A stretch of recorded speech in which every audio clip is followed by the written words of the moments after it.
نحمده ونصلي على رسوله الكريم اما بعد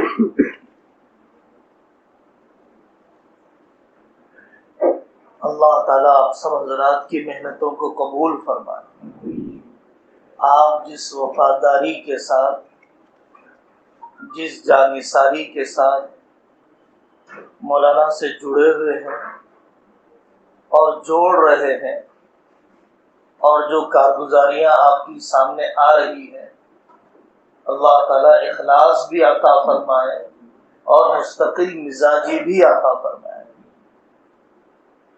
سب سے پہلی بات، انبیاء علیہم السلام نے اپنی ذات کو پیش کیا، پھر اپنی بات کو پیش کیا۔ انبیاء علیہم السلام نے سب سے پہلے اپنی ذات کو پیش کی۔ میں تمہارے درمیان 40 سال زندگی گزار چکا ہوں، لقد لبثت فیکم عمرا، 40 سال کی زندگی میں تم لوگوں نے میرے اندر جھوٹ کبھی دیکھا؟ 40 سال کی زندگی میں تم نے کبھی میرے اندر خیانت دیکھی؟ تو کفار بھی کہتے تھے نہیں، ہم نے آپ کو ہمیشہ سچا ہی پایا۔ قتل کرنے کے لیے دروازے پر کھڑے ہیں، لیکن امانتیں حضرت رسول اللہ صلی اللہ علیہ وسلم کے پاس ہی رکھ رہے ہیں۔ قتل کرنے کے لیے باہر انتظار کر رہے ہیں، لیکن امانتیں حضرت محمد صلی اللہ علیہ وسلم کے پاس ہی ہیں۔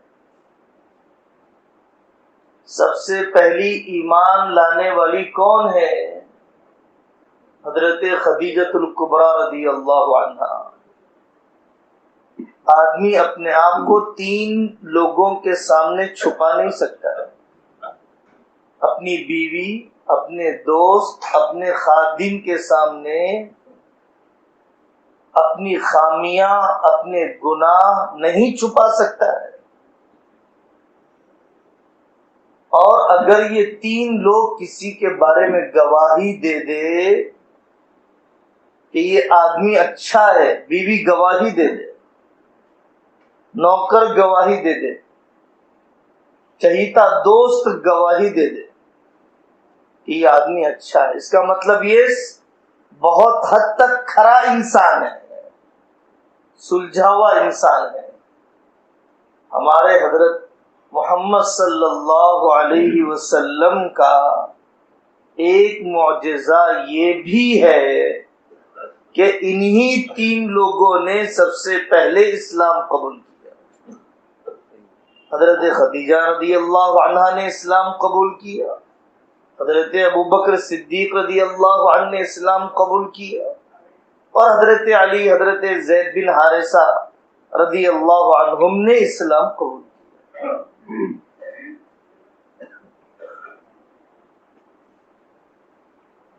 اپنی ذات بنانا ہے، وہ بات اثر کرتی ہے جو دل میں ہوتی ہے، وہ اثر نہیں کرتی ہے جو زبان پر ہوتی ہے۔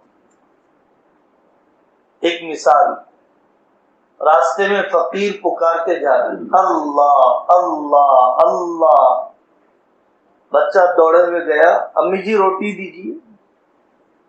تو ماں نے کہا بیٹا وہ روٹی کہاں کہہ رہا ہے، وہ تو اللہ اللہ کہہ رہا ہے۔ تو بچے نے کہا امی جی زبان پر اللہ ہے، دل میں روٹی ہے۔ زبان پر تو اللہ ہے، لیکن اصل دل میں روٹی ہے۔ تو میں جتنی بھی باتیں کرتا رہوں، لیکن وہی بات سامنے والے پر اثر کرے گی جو میرے دل میں ہے، وہ اثر نہیں کرے گی جو میری زبان پر ہے۔ پوری دنیا اسلام پر عمل کرنے نہ لگے، عمل کرنے لگ جائے، میں عمل نہ کروں، نقصان ہوا نہیں ہوا؟ پوری دنیا عمل نہ کرے، میں عمل کرنے لگ جاؤں، فائدہ ہوا نہیں ہوا؟ اس لیے سب سے پہلے میں بدلوں تو دنیا کے بگڑے ہوئے انسانوں میں ایک کم ہو جائے گا. اگر میں سدھر جاؤں تو دنیا کے بگڑے ہوئے انسانوں میں ایک کم ہو جائے گا. کم ہوگا نہیں ہوگا؟ پوری دنیا میں قالین بچھانے کی فکر نہ کر، اپنے پیروں کو جوتیاں پہنانے کی فکر کر. پوری دنیا میں قالین بچھانا مشکل کام ہے، لیکن خود جوتے پہننا یہ آسان کام. تو میں اپنی ذات کو بھلا کر پوری دنیا میں کام نہیں کروں گا. سب سے پہلے میری ذات ہے، سب سے پہلے میں اپنی ذات کو محتاج سمجھتا ہوں. ایک لطیفہ بھی کہہ سکتے ہیں اور بہت بڑی حقیقت بھی اسے کہہ سکتے ہیں. حضرت تھانوی رحمت اللہ علیہ اسے نقل فرمایا کرتے تھے. ایک مرید نے آ کر اپنے پیر جی کو خواب سنایا. حضرت میں نے خواب دیکھا ہے. خواب کوئی بنیاد نہیں ہوتی ہے، خواب اثر ہوتا ہے، مؤثر نہیں ہوتا ہے. خواب میں شیطان سے ڈر جاتا ہے، بیداری میں اللہ سے نہیں ڈرتا ہے.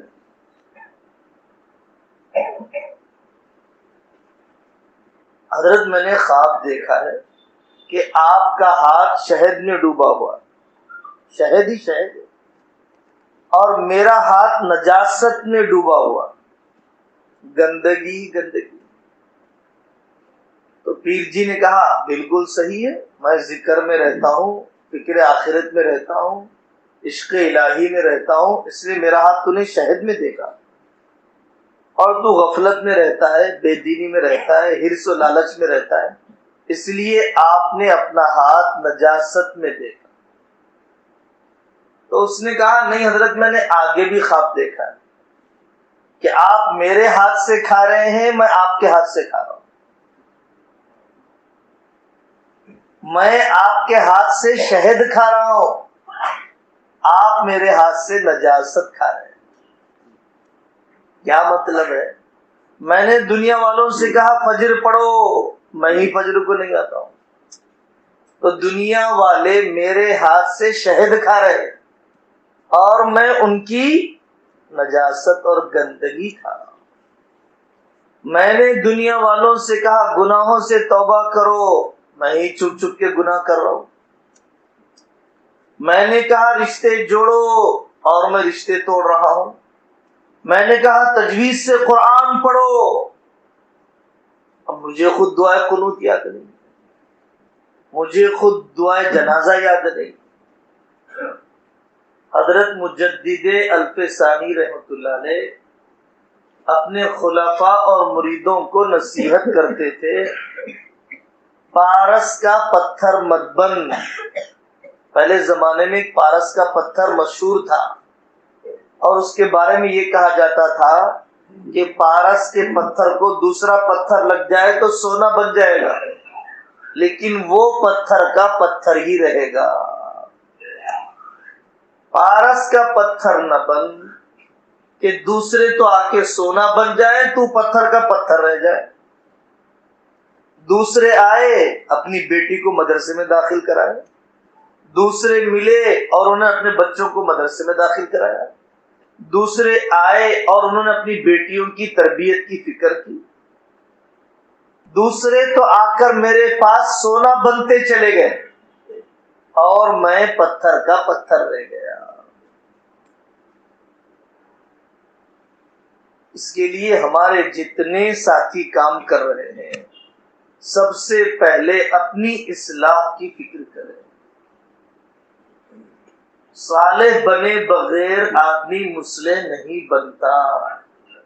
مصلح بننے کے ساتھ ساتھ اپنے صالح بننے کی فکر رہنی چاہیے. حضرت تھانوی رحمۃ اللہ علیہ اتنے بڑے آدمی تھے، وہ یہ فرماتے ہیں جب میں اپنے ساتھیوں کے ساتھ بیٹھتا ہوں تو پوری مجلس میں سب سے زیادہ بدتر اپنے کو سمجھتا ہوں. یہ سب میرے سے بہتر ساتھی۔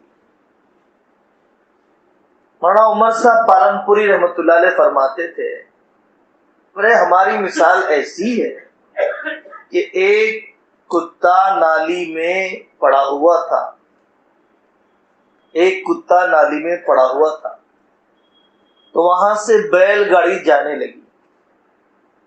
جب بیل گاڑی جانے لگی تو وہ کتا نالی سے نکل کے بیل گاڑی کے نیچے آ گیا۔ تھوڑی دور چلنے کے بعد اس کو دھوکا ہو گیا، میں چلا رہا ہوں بیل گاڑی، جس بیل گاڑی نے اس کو سہارا دیا، جس بیل گاڑی نے اس کو دھوپ سے بچایا، کتنی دیر سے یہ اس سے فائدہ اٹھا رہا ہے، اب یہ گھمنڈ میں مبتلا ہو گیا کہ میں بیل گاڑی کو ڈھکیل رہا ہوں۔ اسی دھوکے نے اس کو تھوڑی دیر سلا دیا، جیسے ہی سلایا تو آنکھ لگ گئی، تو بیل گاڑی آگے چلی گئی، دھوپ میں ایسے ہی پڑا رہ گیا جیسے پہلے نالی میں پڑا۔ گناہ اور غفلت کے ماحول میں تھا، میں چبوتروں پر تھا، روڑوں پر تھا، کونوں کے گٹر میں تھا۔ مولانا صاحب کی گاڑی چلی، تبلیغ کی گاڑی چلی، اس کے نیچے مجھے پناہ مل گئی۔ تھوڑے دن کے بعد گھمنڈ آ گیا، میں تبلیغ چلا رہا ہوں، میں کر رہا ہوں، میں نہیں ہوتا تو اتنا سب کام نہیں ہو سکتا۔ میں جب تھوڑے دن کے لیے نظر انداز کرنا شروع کر دیا، مولانا نے، تبلیغ والوں نے، اور اس کے حال پہ تھوڑے دن چھوڑ دیا، تو پھر وہی فونوں کے گٹر میں پڑا ہوا تھا۔ اس لیے میرے عزیزو، جو تکبر دولت سے پیدا ہوتا ہے وہ چھوٹا ہوتا ہے، اور جو تکبر عبادت سے پیدا ہوتا ہے وہ اس سے بڑا ہوتا ہے۔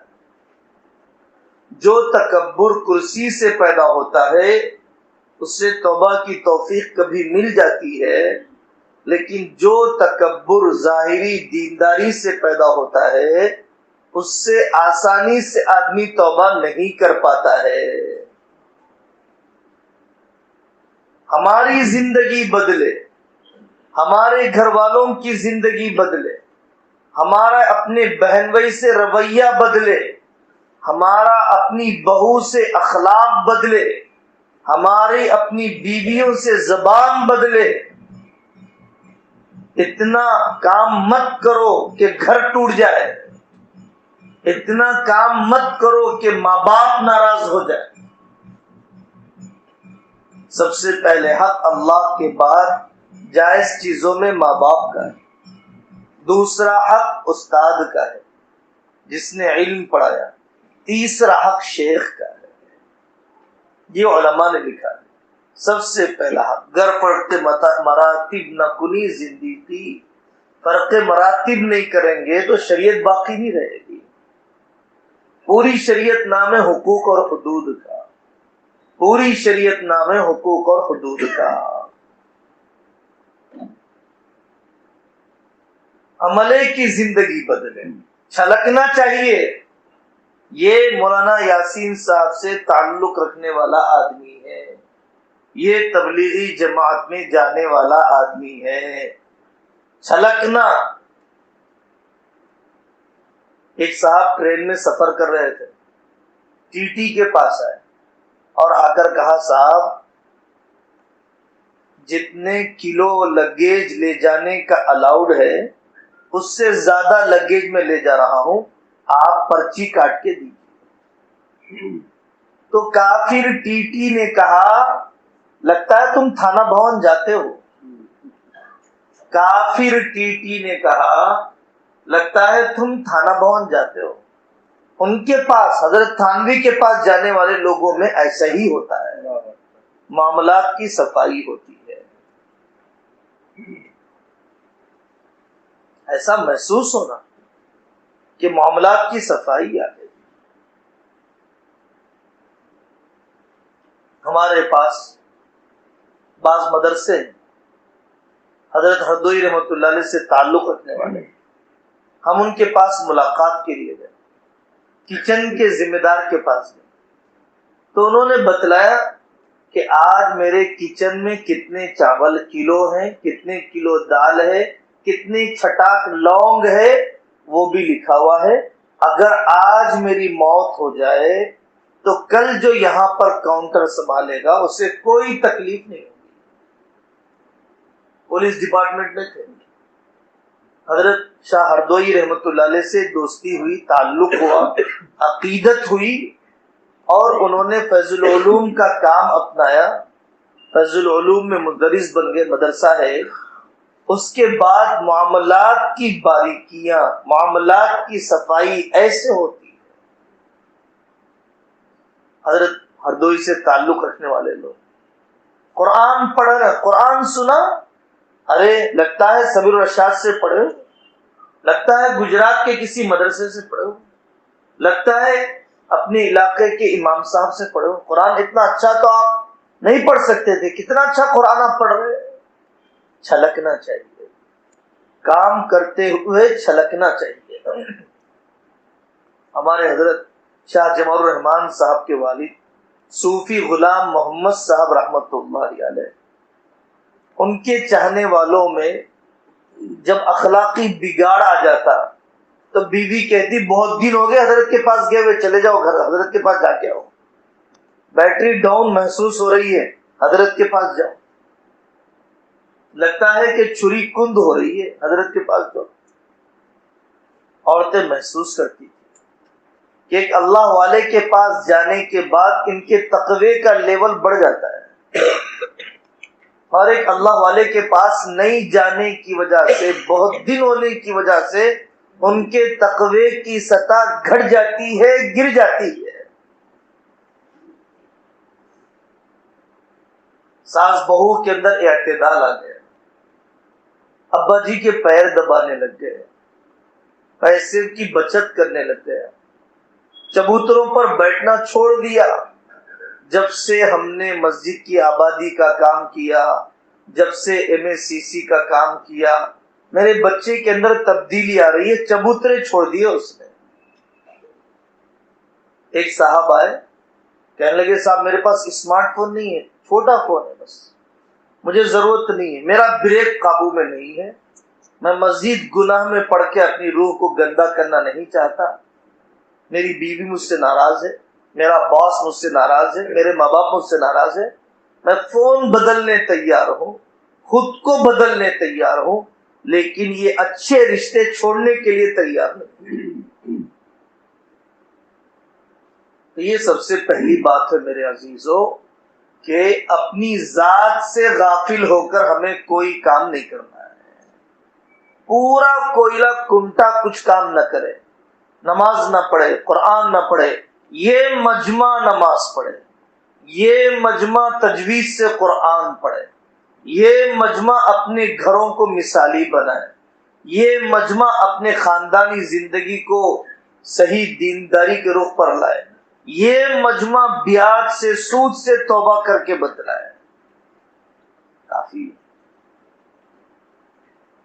صحابہ رضی اللہ عنہم اجمعین ہر جگہ پر جاتے تو فرماتے کونوا مثلنا، بیان لمبا چوڑا نہیں کرتے تھے، ہماری طرح ہو جاؤ، ہماری پچھلی زندگی کیسی تھی، ہماری اب کی زندگی کیسی ہے، ہماری پچھلی زبان کیسی تھی، اب ہماری زبان کیسی ہے، آپ دیکھ لیجیے۔ نوکری کی جگہ پر امانت داری آ گئی کہ صاحب میں نوکری کرنے کے لیے آتا تھا، پہلے پیسے چوری کیے تھے، اب میں پیسے نہیں دے سکتا ہوں، یا تو معاف کر دیجیے یا تو مہلت دیجیے، پیسے واپس لا کے دوں گا۔ مجھے آخرت سمجھ میں آ گئی، مجھے آخرت سمجھ میں آ گئی۔ ہمارے پاس ایک دوست ہے، ٹیلر ہے، اس نے ٹیلر کی دکان میں لکھ کر لگایا ہے کہ بچا ہوا کپڑا آپ کو دے دیا جائے گا، مانگ کر لے لیجیے، اور اگر آپ مانگ کر نہیں لیتے ہیں تو اس کو دوسرے مصرف میں لگا دیا جائے گا، اور یہاں پر غیر شرعی کپڑے نہیں سیے جائیں گے، یہاں پر صرف سنت والے کپڑے ہی سلے جاتے ہیں، غیر شرعی کپڑے نہیں سلے جاتے ہیں۔ ایک ٹیلر کی زندگی میں تبدیلی آئی، بزرگوں سے تعلق، دعوت کے کام سے تعلق. ایک CA پڑھنے والا نوجوان ہے، اس نے 7 لاکھ روپیے کٹنم میں لیے تھے، دعوت کے کام سے جڑا، مشورے کے لیے میرے پاس آیا، وجے واڑا سے آیا، اور اس نے کہا کہ مولانا میں CA کا کام کرتا ہوں، بینک کے اکاؤنٹس بھی دیکھتا ہوں، اور آپ لوگ مجھے بتلا رہے ہیں کہ بینک کے اکاؤنٹس میں مینٹین نہیں کر سکتا اور اس کی تنخواہ میرے لیے حلال نہیں ہے، تو میری آمدنی تھوڑی سی کم ہو گئی. تو میری گھر والی صاف کہتی ہے کہ صاحب آپ سے نکاح کیا گیا آپ کی تنخواہ کو دیکھ کر، آپ کو دیکھ کر نہیں کیا گیا. اس لیے اگر آپ بینک کے کلائنٹ کو چھوڑ دیں گے، ہم آپ کو چھوڑ دیں گے، ہم پنچایت بٹھائیں گے. ہم نے کہا بیٹا سب سے پہلی توبہ یہ ہے کہ ان کے 7 لاکھ روپئے واپس کر دیے جائیں، اور دوسری توبہ یہ ہونی چاہیے کہ اپنی گھر والی کا دین والا ذہن بناؤ کہ ایک حرام کا لقمہ چھوڑوں گا، اللہ تعالیٰ اس سے بہتر لقمہ دیں گے. اور تیسری بات یہ سمجھاؤ کہ تھوڑا حلال برکت محبت اپنائیت کے ساتھ بہتر ہے بہت بڑے حرام کے مقابلے میں. یہ تبدیلی آنا چاہیے، اپنے اندر لائیں گے سب انشاءاللہ. یہ سب سے پہلی بات کہ ہمارے اندر تبدیلی، ہم فائدہ اٹھائیں. بہت لمبی بات ہو جائے گی. دوسری بات میرے عزیزو، ذمہ دار کی اطاعت. ہم علاقے کے علماء کی نگرانی میں کام کر رہے ہیں، علاقے کے علماء اپنے بڑوں کی نگرانی میں کام کر رہے ہیں. ہم بغیر پوچھے کہ کوئی قدم نہیں اٹھائیں. اتبعا ولا تبتدعا. حضرت معاذ بن جبل اور حضرت ابو موسیٰ اشعری رضی اللہ عنہما ان 2 صحابہ کو بھیجتے ہوئے حضرت رسول اللہ صلی اللہ علیہ وسلم نے نصیحت کی تھی، بہت ساری نصیحتوں کے ساتھ. اتبعا، جتنا کہہ رہا ہوں اتنا ہی کرنا. ولا تبتدعا، اپنی طرف سے کوئی نیا کام نہ کرنا. حضرت حذیفہ رضی اللہ عنہ کو جاسوسی کرنے کے لیے بھیجا، دیکھ کے آنا کافروں میں کیا چل رہا ہے غزوہ احزاب کے موقع پر. تو پھر حضرت حذیفہ رضی اللہ عنہ ارادہ ہوا کئی مرتبہ، ابھی ابو سفیان دکھ رہا ہے تیر مار دو، یاد آیا لا تحدثن شیئا، کچھ نہ کرنا، صرف جاسوسی کر کے آنا، صورتحال دیکھ کے آنا. حضرت رسول اللہ صلی اللہ علیہ وسلم نے جتنا فرمایا جیسے فرمایا اتنا ہی کرنا. اپنے بڑوں کے مزاج شناس بنو. ایک لطیفہ ہے، بہت بڑی حقیقت بھی سمجھاتا ہے کہ ایک صاحب نے، ایک سیٹ نے ایک ملازم رکھ لیا اپنے پاس. تو ملازم نے کہا صاحب میرے کام کیا ہے لکھ کے دیجیے. تو انہوں نے کام لکھ کر دیے کہ صبح میں جھاڑو مارنا، سفر میں چلے تو گھوڑے کو تیار کرنا، پورا لکھ کے دے دیے. سفر میں لے کر چلے تو نواب صاحب کا بٹوا زمین پر گر گیا، پیسے کی تھیلی نیچے گر گئی. تو اس ملازم نے پرچی نکال کے دیکھا، جو دیے گئے کام ہے اس میں موجود ہے یہ کام نہیں، آگے چلے. بہت دور جانے کے بعد نواب صاحب کو پیسے کی ضرورت محسوس ہوئی. بٹوا نکالا تو پیسے ہی نہیں، بٹوا ہی نہیں ہے. کہا بٹوا کہاں ہے؟ حضرت تو وہیں گر گیا، تم نے اٹھایا نہیں. کہا میرے کاموں میں لکھا ہوا نہیں تھا. اس کو کہتے ہیں لکیر کا فقیر، اس کو کہتے ہیں مزاج ناشناس خادم، جو مزاج نہیں جانتا ذمہ دار. تو نواب صاحب بہت ناراض ہوئے اور ایک لکھ پرچی میں کہ جو چیز نیچے گر جائے اسے اٹھانا ہے.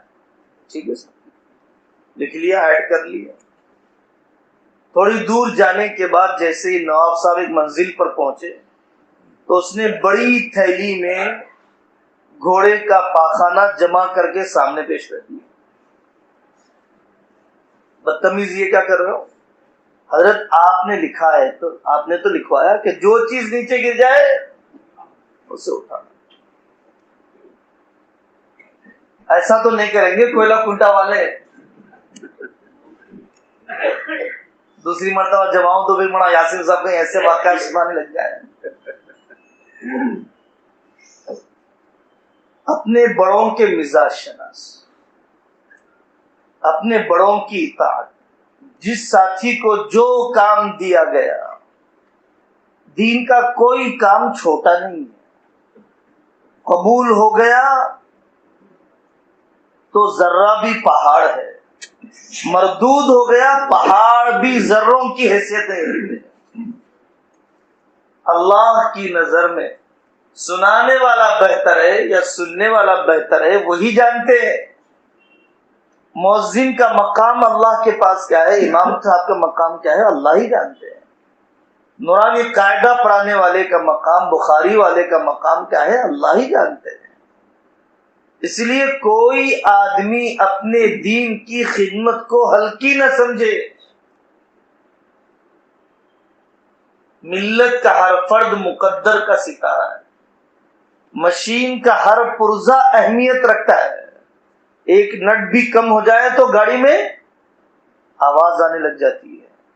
ایک بلٹ بھی اے سی کے پنکھے کا نکل جائے تو آواز آنے لگ جاتی ہے. تھوڑی سی آئل بھی کم ہو جائے تو مشین خراب ہو جاتی ہے. ہر ساتھی مشین کے پرزے کی طرح ہے، اور ہر ساتھی یہ سمجھے کہ کام میرا ہے، میرے ساتھی مجھ پر احسان کر رہے ہیں. اصل تو مجھے کرنا چاہیے تھا، لیکن میرے ساتھی میرا تعاون کر کے مجھ پر احسان کر رہے ہیں. حضرت ہردوئی رحمۃ اللہ علیہ اس کو ایسے سمجھاتے تھے کہ جنازہ رکھا ہوا ہے، اٹھانے کے لیے صرف 2 آدمی ہیں، اور 2 آدمی آ گئے تو لڑائی نہیں ہوتی. آپ کیوں آ گئے دونوں؟ نہیں صاحب آپ نے آ کر احسان کیا، جنازہ اٹھانے مدد کی میری. ہم 4 آدمی کر رہے تھے اور 4 آ گئے، خوشی کی بات ہے صاحب، کام کرنے کا میدان بہت بڑا ہے. آپ یہ گلی لے لیجئے، دین کا جنازہ اٹھانے میں آپ نے ہماری مدد کی ہے. دین کا جنازہ اٹھانے میں آپ نے ہماری مدد کی ہے.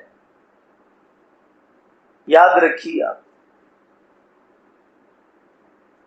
بیوی کو شوہر کے خلاف اکسانے والا اس عورت کے ساتھ بھلائی نہیں کر رہا ہے. بیوی کے لیے اس کے شوہر سے بڑا خیر خواہ کوئی نہیں ہو سکتا ہے. جو ماں بھی اس کو ورغلا رہی ہے وہ خیر خواہی نہیں کر رہی ہے، اس کے ساتھ بھلائی نہیں کر رہی ہے. جو شاگرد کو استاد کے خلاف اکسا رہا ہے، جو ملازم کو ناظم کے خلاف ورغلا رہا ہے، جو ماتحت علاقے کے علماء سے ماتحتوں کو کاٹ رہا ہے، یہ کبھی آپ کے ساتھ بھلائی نہیں کر رہا ہے. میں آ کے کہنے لگ جاؤں آپ کے تبلیغ کے ذمہ دار پورے چور ہیں، آپ کے علماء پورے جاہل اور نااہل ہیں، قابلیت نہیں ہے. میری قابلیت دیکھو کیسی ہے. تو میں نے علاقے کے ڈاکٹروں سے تو کاٹ دیا، میں یہاں پر رہنے والا ہوں نہیں. اب علاقے کے مریض جائیں گے تو کہاں جائیں گے؟ میں نے آپ کے ساتھ کوئی بھلائی کا کام نہیں کیا. میں نے اجتماعیت کو نقصان پہنچانے والا کام کیا. اولاد کو والد کے خلاف ورغلانے والا، گھر توڑنے کا کام کر رہا. ہاں والد کو کوئی بات سمجھانی ہے سمجھائیے، ذمہ داروں کو کوئی بات سمجھانی ہے سمجھائیے، لیکن علاقے کے علماء سے جوڑ کر رکھیے. اسی لیے تبلیغ کا پورے عالم میں اصول ہے اور بہترین اصول ہے کہ علاقے کی عوام کو علاقے کے علماء سے جوڑو. علاقے کے علماء ان کی عوام کو زیادہ جاننے والے ہیں، ان کے احوال سے زیادہ واقف ہیں. ان سے کاٹنے میں کوئی فائدہ نہیں. مولانا اسعد مدنی صاحب رحمت اللہ علیہ اللہ تعالیٰ ان کے درجات کو بلند فرمائے۔ کیسی حکمت رہتی تھی ہمارے بڑوں کے پاس۔ ایک مرتبہ ایک امام صاحب کے پیچھے نماز پڑھی اور ان سے غلطی ہو گئی نماز میں، نماز پوری ہو گئی، مجمع مسجد کے باہر چلے گئے تو اسد مدنی صاحب رحمۃ اللہ علیہ نے ان امام صاحب کو اکیلے میں بلایا۔ اکیلے میں بلا کر، ایسا منظر ہم نے قاری امیر حسن صاحب کا بھی دیکھا، بلایا اور بلا کر انہیں کہا کہ نماز بہت زیادہ لمبی ہو گئی تھی اور خلاف سنت بھی ہو گئی تھی، آئندہ نہیں ہونی چاہیے۔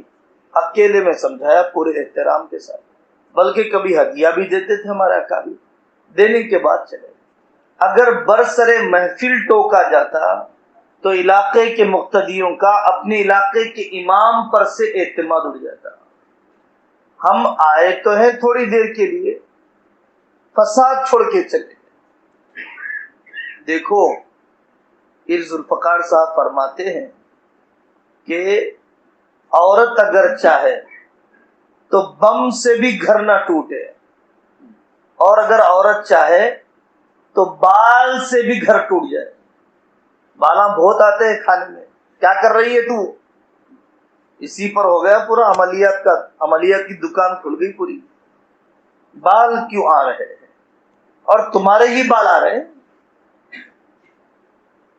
تو توڑنے پر آ جائے تو بال سے بھی توڑ دے، بچانے پر آ جائے تو بم سے بھی بچا کر۔ ذمہ دار کی اطاعت، اپنے ذمہ دار سے پوچھ کے چلیں گے، اجتماعیت باقی رہے گی۔ منمانی کریں گے، اجتماعیت باقی نہیں رہے گی۔ جو بکری ریوڑ سے الگ ہو جاتی ہے وہ بھیڑیے کا آسانی سے لقمہ بن جاتی ہے۔ جو ساتھی اجتماعیت سے الگ ہو جاتا ہے وہ شیطان کا لقمہ بن جاتا ہے۔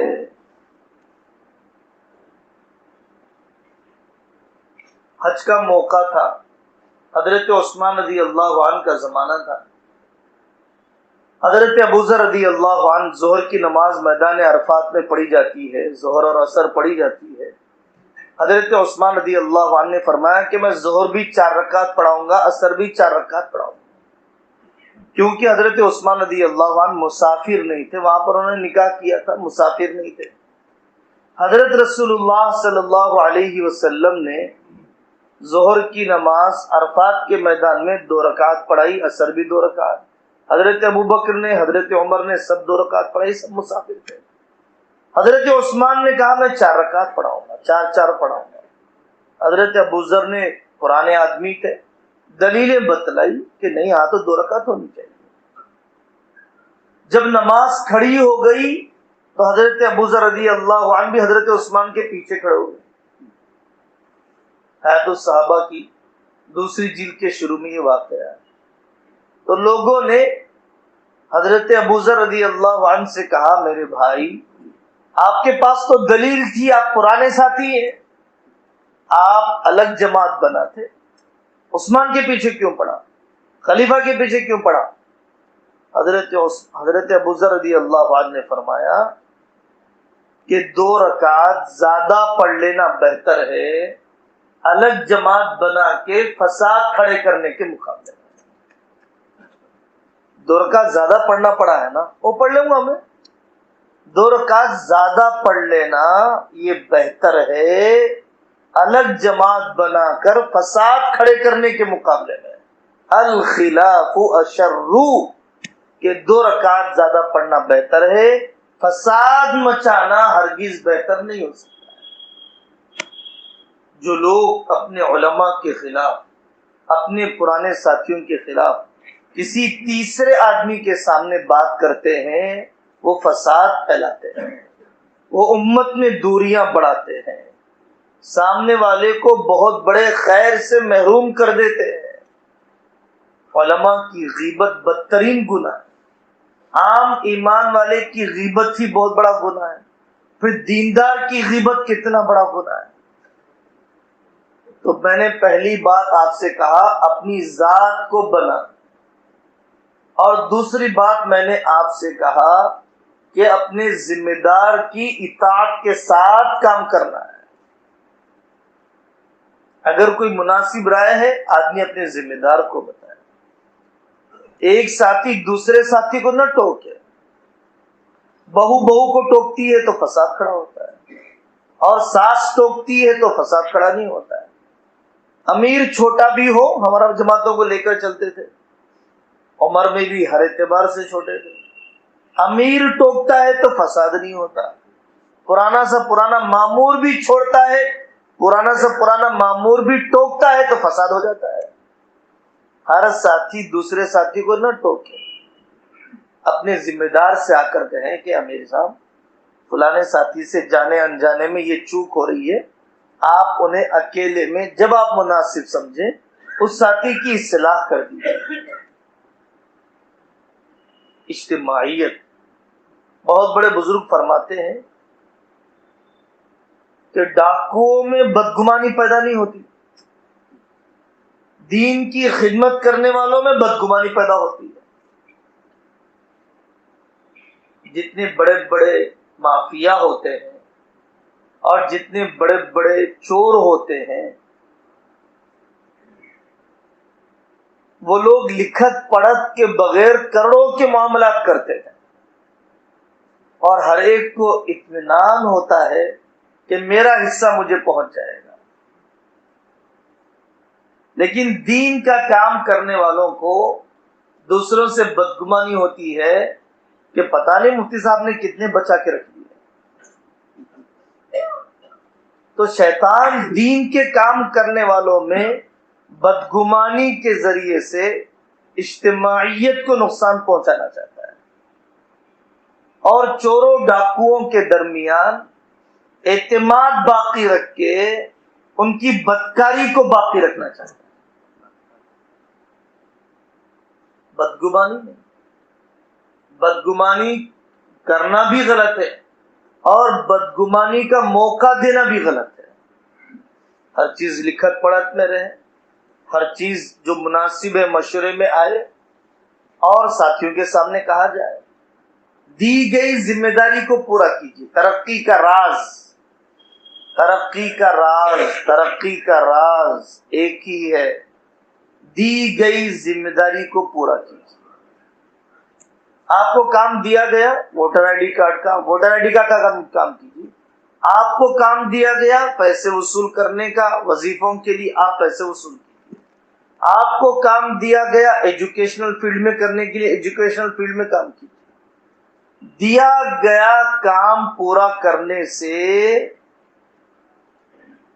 آدمی کی ترقی ہوتی ہے، کام کی ترقی۔ ہم جو کام دیا گیا وہ تو پورا نہیں کر رہے، دوسرے کی نگرانی کرنے لگے۔ پنکھا ہوا دینے کا کام نہ کرے، لائٹ کی نگرانی کرنے لگ جائے کہ آپ بجلی دے رہے نہیں دے رہے برابر، تو ہوا بھی نہیں ملی، روشنی بھی نہیں رہی، آپ نے الجھا دیا، دوسرے کو الجھا دیا، آپ اپنی حد میں باقی نہیں رہے۔ ہر ساتھی اپنی حد میں باقی رہے۔ ہزاروں گاڑیوں کا ایک سڑک کے اوپر چلنا آسان ہے، شرط یہ ہے کہ ہر گاڑی اپنی لائن میں چلے، گھر میں ہر بھائی اپنی ٹریک میں چلے، ہر بہو اپنے دیے گئے کام میں چلے، کوئی فساد نہیں ہوگا۔ کمیٹی کا جو کام ہے کمیٹی کرے، امام صاحب کا جو کام ہے وہ امام صاحب کرے، مؤذن صاحب کا جو کام ہے وہ مؤذن صاحب کرے۔ مؤذن صاحب صدر صاحب کا کام کرنے لگ جائے فساد ہو جائے گا، اور صدر صاحب امام صاحب کا کام کرنے لگ جائے۔ جمعہ کا خطبہ آپ نے صحیح نہیں دیا، نماز آپ نے صحیح نہیں پڑھی، تو آپ پڑھا کے بتا دیجیے۔ ہر آدمی اپنے دیے گئے کام کو کرے، دوسرے کے کام میں مداخلت نہ کرے۔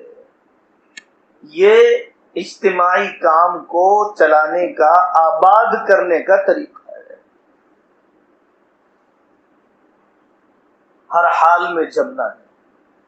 یہ 5 انگلیاں ہیں، یہ 5 انگلیوں کی قامت، سائز بھی الگ ہے، قوت بھی الگ ہے، لیکن ایک انگلی بھی اگر کم ہو جائے تو مٹھی کی طاقت کمزور ہو جاتی ہے۔ ہر ساتھی کی صلاحیت بھی الگ ہے، مزاج بھی الگ ہے، ہمیں ہر ساتھی کی ضرورت ہے، اور پورے ساتھیوں کو ملا کر ہی قوت مجتمع ہوتی ہے۔ ہمیں دودھ کے دھلے ہوئے ساتھی نہیں ملیں گے۔ ایک اچھی بات یاد آئی آپ کی محبت سے، ایک مرتبہ لوگوں نے آ کر مولانا الیاس صاحب رحمۃ اللہ علیہ سے کہا، حضرت امیر آپ اچھا دیجیے، امیر کو یہ نہیں آتا، یہ نہیں آتا، یہ نہیں آتا۔ مولانا الیاس صاحب رحمۃ اللہ نے فرمایا، ہاں بھائی، ہم بھی چاہتے ہیں کہ ایک جماعت کو مولوی زکریا لے جائے، ایک جماعت کو شیخ عبد القادر رائے پوری رحمۃ اللہ علیہ لے جائے، ایک جماعت حسین احمد مدنی لے جائے، لیکن کہاں سے لاؤں گا میں اتنے زکریا؟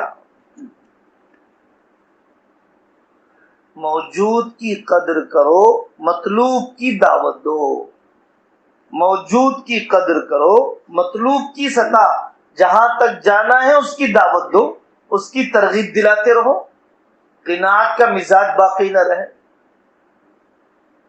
مولانا یوسف صاحب رحمۃ اللہ علیہ کے پاس ایک صاحب نے آ کر کہا، حضرت اس کو نکال دو، یہ بہت خراب آدمی ہے۔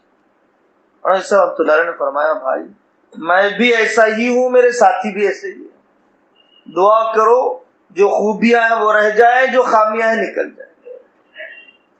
اور ایک موقع پر فرمایا، ٹھیک ہے اس کو میں نکال دیتا ہوں، اس کے جیسا دوسرا تو لاؤ، اس کے جیسا دوسرا تو لاؤ، اس کے جیسا صفات و اخلاق میں اس سے کم درجے کا تو لاؤ۔ ہم سب 100% بنے ہوئے نہیں ہیں۔ خوبیاں دیکھنے والے جوڑ پیدا کرتے ہیں، خامیاں دیکھنے والے ہمیشہ توڑ پیدا کرتے ہیں۔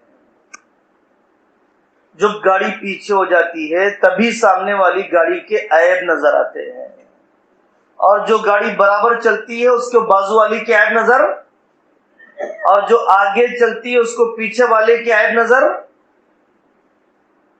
عیب جب بھی نظر آتے ہیں جب گاڑی پیچھے ہو جاتی ہے۔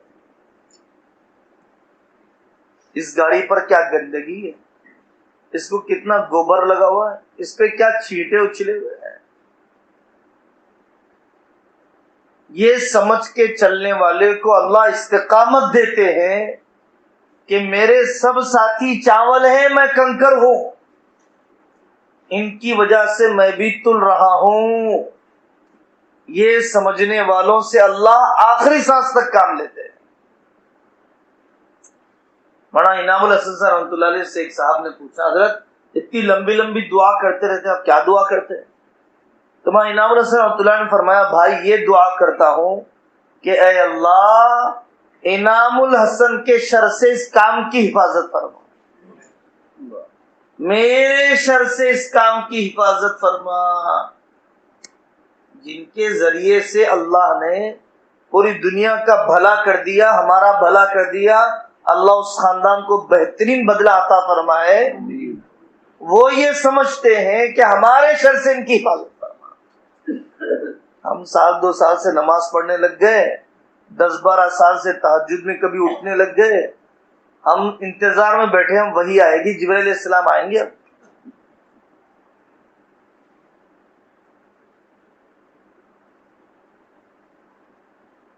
یہ ساری باتیں میں آپ سے کہہ رہا ہوں کہ اپنے امیر کی ذمہ دار کی اطاعت کا امتحان تو جب ہوتا ہے جب فیصلہ طبیعت کے خلاف۔ میں نے آپ سے کہا چائے پی لو، پی لیا؟ میں نے کہا نہیں، آپ یہ ذمہ داری ان کو نہیں ان کو دیجیے، اب پتہ چلے گا کہ آپ اطاعت کرتے ہیں نہیں کرتے۔ اور کوئی ذمہ دار فیصلہ 2 ساتھیوں کی خواہش کے مطابق نہیں کر سکتا۔ ساتھی حق کا فیصلہ سننے نہیں آتے، حق میں فیصلہ سننے کے لیے آتے۔ ساتھی اپنی اصلاح کے ارادے سے نہیں آتے، ساتھی دوسرے کی اصلاح کے ارادے سے آتے۔ حالانکہ ڈاکٹر کے پاس آدمی جاتا ہے، اپنی بیماری سناتا ہے، اپنی دوا لکھواتا ہے، اور یہاں بیوی شوہر لڑنے کے لیے آتے ہیں تو دوسرے کی بیماری سناتے ہیں اور دوسرے کی دوا یاد کرتے ہیں اپنی دوا کو بھولا کر۔ بیوی شوہر آتے ہیں ہم پوچھتے ہیں بھائی آپ کو میں نے کیا کام کہا تھا؟ یاد نہیں، ان کو بولا تھا آپ نے، آپ کو کیا بولا تھا؟ ایسی کوئی عدالت نہیں ہے میرے بھائی کہ جہاں پر کوئی فیصلہ دونوں کی طبیعت کے موافق ہو، ایسی کوئی عدالت نہیں۔ ماننے والے اپنی دشمن کی نصیحت بھی مان لیتے ہیں، نہیں ماننے والے نبیوں کی بات کو بھی ٹھکرا دیتے ہیں۔ مرنے کے بعد تو جانور کے جھگڑے بھی ختم ہو جاتے ہیں، زندگی میں آدمی اپنے اختلافات ختم کر کے بتلائے، زندگی میں اپنے دل کی دراڑیں ختم کر کے بتلائے۔ تیسری بات اور آخری بات، مستقل مزاجی سے کام کرو، مستقل مزاجی سے کام کرو۔ ایک دن کیا دوسرے دن نہیں کیا، ایک ہفتہ کیا 2 ہفتے نہیں کیا، ہر کام مستقل مزاجی سے۔ دکان آدمی مستقل مزاجی سے کھولے، نوکری مستقل مزاجی سے کرے، جو ہمیں کام دیا گیا مستقل مزاجی سے۔ الیاس صاحب رحمۃ اللہ نے کام کیا، 70-80 سال کام کیا، دارالعلوم دیوبند نے کام کیا، 150-200 سال کام کیا۔ جتنے علماء نے جن کے کام کے اثرات دنیا میں محسوس ہوتے ہیں، یہ بلب بنانے والے نے 1000 مرتبہ کوشش کی اور 1000 مرتبہ ناکام ہوا، 1001ویں مرتبہ میں بلب جل گیا، خوشی ہوئی، اچھل گیا کہ بلب میں روشنی آ گئی۔ مستقل مزاج۔ حضرت شاہ جماع الرحمان صاحب نے گزشتہ کی ملاقات میں مثال دی، دیکھو یہ جو سنگ تراش ہوتے ہیں، پتھر پھوڑنے والے ہوتے ہیں، کتنی مضبوط چٹان ہوتی ہے، اس کے مقابلے میں ہتھوڑی کی کیا حیثیت ہے۔ لیکن اس نے ایک پوائنٹ بنایا، اب اندھا دھن مارتے رہتا ہے، دیکھتا بھی نہیں ہے کتنا نشان پڑا ہے، دیکھتا بھی نہیں ہے کہ شکستگی، پھٹن، شگاف کتنی آئی ہے، مارتے رہتا ہے، پوائنٹ بناتا ہے، مارتے رہتا ہے۔ ایک دن وہ آتا ہے کہ پہاڑ خالی ہو جاتے ہیں، ایک دن وہ آتا ہے کہ چٹانیں ٹوٹ جاتی ہیں۔ مستقل مزاج، مستقل مزاج۔ شرابیوں میں محنت کی، نزدیک کرنے کی کوشش کی، 1 دن گئے 2 دن گئے، رویا دھویا، اللہ نے اس کی بری عادت کو چھڑا دیا، پوری بستی شراب مکت بن گئی۔ سب ہمارے علاقے میں کوئی شرابی نہیں ہے، نبی، ہمارے علاقے میں کوئی سود جوا لینے والا نہیں ہے۔ مستقل مزاجی سے کام کرنا پڑے گا، جلد بازی نہیں، 1 مہینے سے کر لیا کوئی فائدہ نہیں ہوا۔ شوگر کو لوگ پوری زندگی دوا کھاتے ہیں نارمل کرنے کے لیے۔ ہمارے بزرگ تھے حضرت مولانا عمران خان صاحب الزہری رحمۃ اللہ علیہ، بھوپال کے رہنے والے تھے، ندوہ کے ذمہ داروں میں تھے۔ وہ اپنے گھر میں بیٹھے ہوئے، سامنے والے کے گھر میں لڑائی ہو رہی تھی اور وہ لڑتے ہوئے باہر جا رہا تھا اور کہہ رہا تھا چل میں تیرا مسئلہ قاضی صاحب کے پاس لے جاؤں گا اور میں تیرا کام آج پورا ہی کر دوں گا۔ انہوں نے کہا بیٹا ادھر آؤ، کیا بات ہے ادھر آؤ۔ حضرت شادی ہو کے 1 سال ہو گیا، نماز پڑھنے کے لیے بولتا ہوں نماز پڑھتی نہیں، اب طلاق دینے کے لیے جا رہا ہوں قاضی صاحب کے پاس۔ ایسا اچھی بات ہے، ادھر آؤ، بیٹھ جاؤ، بیٹھ جاؤ۔ بٹھا کے پوچھا تمہاری کیا عمر ہے؟ میری عمر 25 سال ہے۔ کب سے نماز پڑھتے ہو؟ 20 سال کی عمر سے پڑھتا ہوں۔ نماز تم پر کب فرض ہوئی تھی؟ 15 سال کی عمر میں فرض ہوئی۔ تو نمازی بننے میں کتنے سال لگ گئے تمہیں؟ کتنے سال لگ گئے؟ 5 سال لگ گئے۔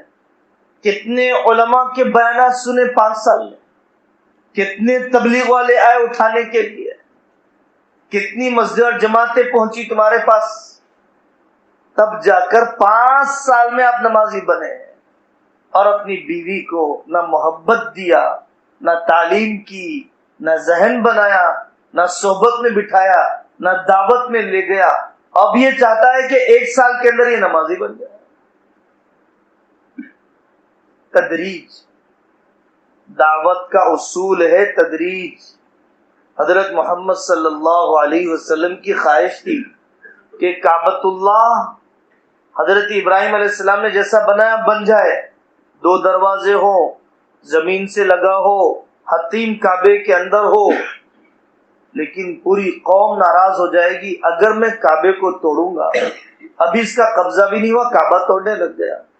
حضرت رسول اللہ صلی اللہ علیہ وسلم نے پوری زندگی کعبے کی نئی تعمیر نہیں کی، لوگوں کے اندر استعداد نہ ہونے کی وجہ سے۔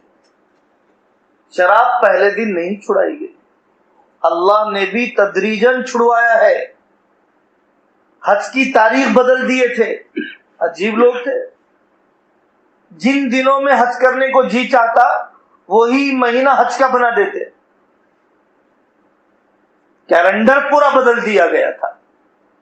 حضرت رسول اللہ صلی اللہ علیہ وسلم نے کم سے کم 18-19 سال انتظار کیا تاکہ کیلنڈر اپنی صحیح جگہ پر آ جائے، پھر اس کے بعد آپ حج کے لیے تشریف لے گئے۔ تدریج، گریجولی طور پر، اسٹیپ بائی اسٹیپ تبدیلیاں لائی جاتی ہے۔ جو بہت جلدی تبدیلی لانا چاہتا ہے وہ اپنی تربیت میں ناکام ہو جاتا ہے۔ جماعت سے آیا اور جماعت سے آتے ہی کہنے لگا چل برقع پہن، جلدی پورا پردہ کر۔ ڈنڈے سے جسم جھکائے جا سکتے ہیں، دل نہیں بدلے جا سکتے ہیں۔ ڈنڈے سے جسم جھکائے جا سکتے ہیں، دل نہیں بدلے جا سکتے ہیں۔ اصل جسم جھکانا نہیں ہے، دل بدلنا ہے۔ تو دل جیتنے کے طریقے اپنانا پڑے گا۔ تو پہلی بات ہم نے کیا کہا؟ کیا صاحب؟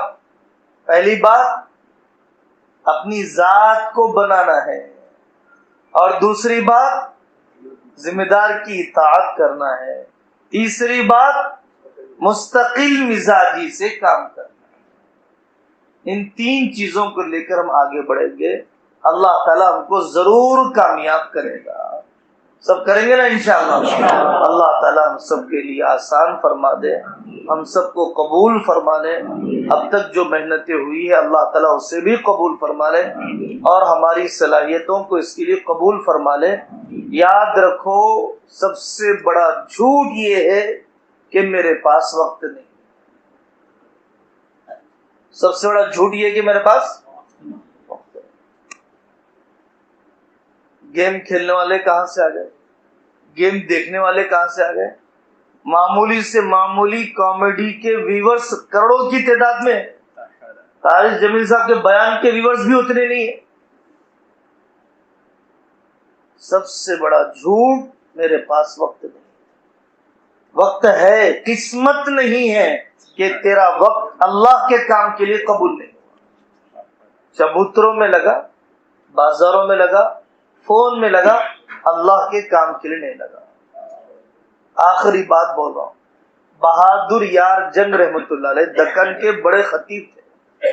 وہ فرماتے تھے اس زمانے میں جب فون کی پیدائش نہیں ہوئی تھی، وہ فرماتے تھے نوجوانوں، جو وقت تم چبوتروں کو دیتے ہو وہ وقت مجھے دے دو، میں دکن میں انقلاب لا دوں گا۔ ہم تھوڑا سا بدل کے بولتے ہیں، اے نوجوانوں، جو وقت پورے تھکے ہوئے ہونے کی حالت میں تم بستر پر لیٹ کے جو وقت فون کو دیتے ہو وہ وقت مجھے دے دو، تم شیخ الحدیث بن جاؤ گے، تم عالم بن جاؤ گے، تم حافظ بن جاؤ گے، تم ولی بن جاؤ گے۔ صرف وہ وقت دے دو جو تھکے ہوئے ہونے کی حالت میں بستر پر لیٹے ہوئے جو وقت تم فون کو دیتے ہو۔ لگ جاؤ، جڑ جاؤ، اپنی حفاظت ہو جائے۔ اللہ تعالیٰ ہم سب کی حفاظت کرے۔